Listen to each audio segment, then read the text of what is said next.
ինքը հասկանալով է դա անում իրան հիշում եք մի քանի տարի առաջ ասում են դե հիվանդ մարդաբանի տեղի դնենք ինքն էր չէ կարծեմ ասում որ այդ ձև են ասում թող ուշադրություն չդարձնեն դե հիմա հիվանդ մարդ է ես ին գործը առաջ տանեմ կարծեմ ինքն էր հենց նման բան ասում այ հենց ամենասխալը մեր դրանում է որ մենք միշտ իրան համարում ենք այդպեսին բայց ինքը իր գործը տարել է առաջ հիվանդի կանխավարկածը իհարկե Նիկոլ Փաշինյանը ես հոգեպես եւ վարկագծի առումով կայուն մարդ չեմ համարում բայց դա չի նշանակում որ մենք իր քայլերին դինայինք գժի կանխավարկածի պրիզմայով հստակ իր գիծը տանում է առաջ ինքը հատկապես ներքաղաքական հարցերում շատ լավ գիտակցում է իր շահը շատ լավ գիտակցում է իր օրակարգը շատ լավ պատկերացնում է այն ճանապարհային քարտեզը որով պիտի գնա այսինքն ինքը եթե մենք մոտեցանք իր վարկագծին եւ մեր գնահատականները կառուցեցինք գժի կանխավարկածի պրիզմայով մենք տանուլ ենք այո որովհետեւ այո նա հոգեկան կայունության հետ կապված շատ խնդիրներ ունի բայց նա անում է շատ սառնասիրտ մտածված նույնիսկ իր հիստերիան կառավարվող են ավելի քան վստահ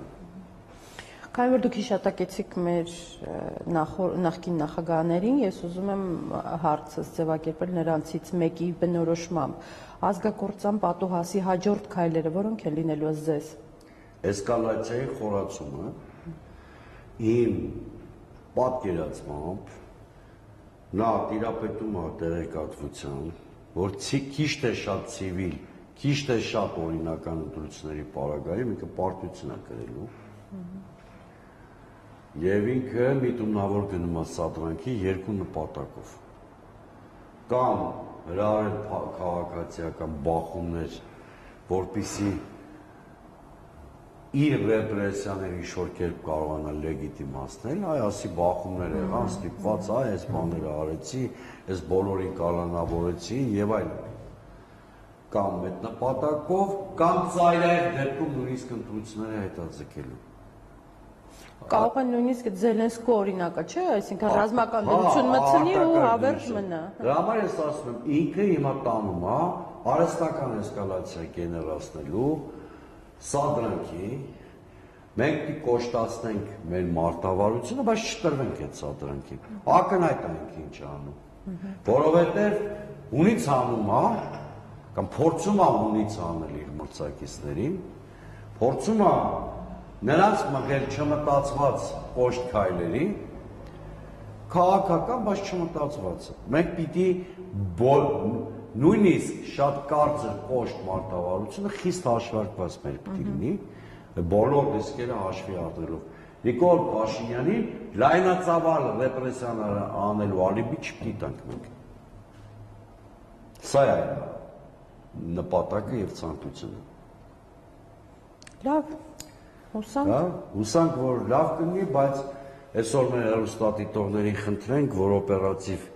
հետևեն մեր հաղորդագրություններին։ Իհարկե շատ կուզենամ, որ գոնե մի դեպք լինի, որ իրավապահ մարմինները քաջություն ունենան Նիկոլ Փաշինյանի ապօրինի իրավունքը չկատարեն, բայց եկեք մանկական պատրանքներով չապրենք։ Երեկվա դրությամբ տեսանք, որ տես չի։ Մանկական պատրանքներով չապրենք, Նիկոլ Փաշինյանը ապօրին իրավունք է տվել, այդ նշանակում է առաջիկա ժամերին օրվա ընթացքում պետք է սպասել իրավապահների նոր ռեպրեսիաների, նոր ապօրինությունների, այնպես որ մեր հեռուստադիտողները թող հետևեն մեր պաշտոնական հաղորդագրությունների, գուցե ըստ անհրաժեշտության նաև ուղիղ միացումների, որովհետև կրկնում եմ, մենք բոլոր տարբերակների, սցենարների համար ունենք մեր գործողությունների հստակ պլանը եւ որևէ բանից անակնկալի չենք գալու։